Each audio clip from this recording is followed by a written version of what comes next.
Alam mo ba ang magtataho, walang pakialam yan kung bibili ka o hindi. Pero kahit hindi ka bumili, pagdating ng hapon, ubos na yung paninda niya. Kasi kahit na maraming hindi bumili sa kanya, meron at meron pa rin bibili. Ano bang ginawa ng magtataho? Nagkukonvince ba siya? Hindi, di ba? Isinisigaw niya lang ang paninda niya. Ang mga interesado mismo yung lumalapit. Wala siyang pakialam kung bibili ka o hindi, basta ang sa kanya lang, isisigaw niya ang paninda niya para malaman ng mga tao. Sa madaling salita, nag-a-advertise lang siya.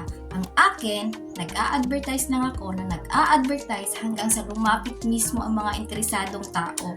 Tanungin mo yung sarili mo, nag-a-advertise ka ba? Ang magtataho, isisigaw yan sa buong kalsada, minsan buong kalsada na yon wala pang bumibili. Pero inuubos pa rin ang paninda. Nabubuhay na yung pamilya niya. Lesson learned. Maraming tao ang pwedeng makaalam ng negosyo mo. Huwag mong ipagsiksikan ang sarili at ubusin ang oras sa mga taong negatibo at hindi interesado sa ino-offer mo. Mag-next person ka agad.